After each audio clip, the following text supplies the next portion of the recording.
হাফসা বিনতে ওমর রাদিয়াল্লাহু তাআলা আনহায়ের পরিচয় সম্পর্কে যদি একটু বলতেন স্যার। জি। আলহামদুলিল্লাহ ওয়াসসালাতু ওয়াসসালামু আলা রাসূলিল্লাহ ওয়া বাদ।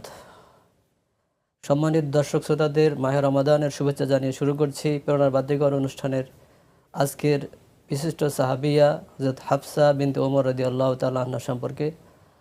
হাফসা বিনতে ওমর রাদিয়াল্লাহু তাআলা আনহা আমাদের যে সকল মনীষাগণ উম্মাহাতুল মুমিনিন নামে যারা পরিচিত তাদের অন্যতম একজন সাহাবিয়া। তিনি রাসূলুল্লাহ সাল্লাল্লাহু আলাইহি ওয়াসাল্লামের পবিত্র স্ত্রী।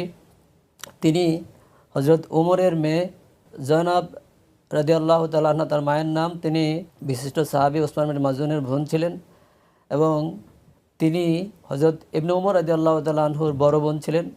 ইবনে ওমরের চেয়ে তিনি 6 বছরের বড় ছিলেন।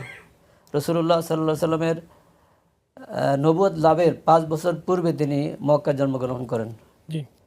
তো তিনি প্রথমত তিনি তার ইসলাম গ্রহণ ওমর রাদিয়াল্লাহু তাআলা আনহুর ইসলাম গ্রহণ যেদিন ওমর ইসলাম গ্রহণ করেছেন, ওমরের পরিবার তার খানদান সেদিনই ইসলাম গ্রহণ করেছেন এবং সেই সময় তিনি ওমরের সাথে তার মেয়ে হাফসা বিনতে ওমর তিনি ইসলাম গ্রহণ করেছেন এবং তিনি যখন প্রাপ্তবয়স্ক হলেন তখন ওমর ইবনে খাত্তাব রাদিয়াল্লাহু তাআলা আনহু তার মেয়েকে খুনাইস ইবনে হুযাফা রাদিয়াল্লাহু তাআলা আনহুর সাথে বিয়ে দেন এবং এই খুনাইস রাদিয়াল্লাহু তাআলা আনহু ছিলেন প্রথম যে সকল সাহাবীরা ইসলাম গ্রহণ করেছেন তাদের মধ্যে একজন এবং তিনি হাবশায় যে সকল সাহাবীরা দ্বিতীয় পর্যায়ে হিজরত করেছেন তাদের মধ্যে ছিলেন।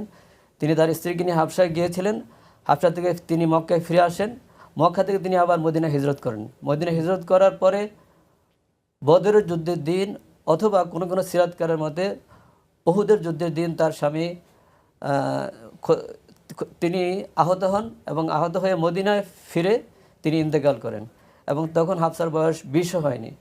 এই সময় তিনি ইন্তেকাল করেন এবং হাফসা রাদিয়াল্লাহু তাআলা আনহা বিধবা হয়ে যান।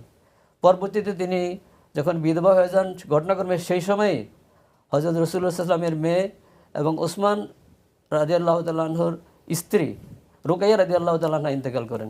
রুকাইয়া রাদিয়াল্লাহু তাআলা আনহা ইন্তেকাল করার পরে ওমর রাদিয়াল্লাহু তাআলা তার মেয়েকে ওসমানের সাথে বিয়ে দেওয়ার জন্য ওসমানের বাসায় যান এবং ওসমানকে প্রস্তাব করেন যে আমার মেয়েকে আমি আপনার সাথে বিয়ে দিতে চাই। ওসমান বলেন যে আমি আপনাকে কিছুদিন পরে জানাবো। এরপরে তিনি জানিয়ে দিলেন যে সরি আমি আপনার মেয়েকে বিয়ে করব না।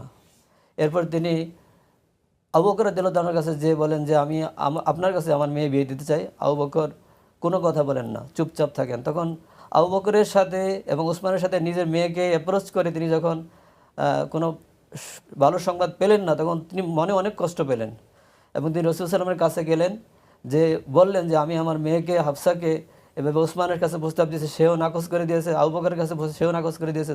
তো রাসূল সাল্লাল্লাহু আলাইহি ওয়াসাল্লাম বললেন যে ঠিক আছে, তুমি এমন লোকের কাছে তোমার মেয়ে বিয়ে দিবে যে ওসমানের চেয়েও শ্রেষ্ঠ জি। এবং এমন লোক তোমার মেয়ের হাজবেন্ড হবে যে তোমার ওমরের আবু বকরের চেয়ে শ্রেষ্ঠ এবং আমার মেয়েকে আমি এমন একজনের কাছে বিয়ে দিব যে ওসমানের চেয়ে ভালো শ্বশুর পাবে। এই কথা বলে তিনি বোঝাতে চাইলেন যে আমি তোমার মেয়ে হাফসাকে আমার সাথে বিয়ে দিয়ে দাও এবং আমি আমার মেয়ে রাসূলের দ্বিতীয় মেয়ে উম্মে কুলসুম তাকে তিনি ওসমান রাদিয়াল্লাহু তাআলার সাথে বিয়ে দিয়ে দিলেন। এভাবে তিনি রাসূল সাল্লাল্লাহু আলাইহি ওয়াসাল্লামের পরিবারের সদস্য হিসাবে গণ্য হয়ে গেলেন।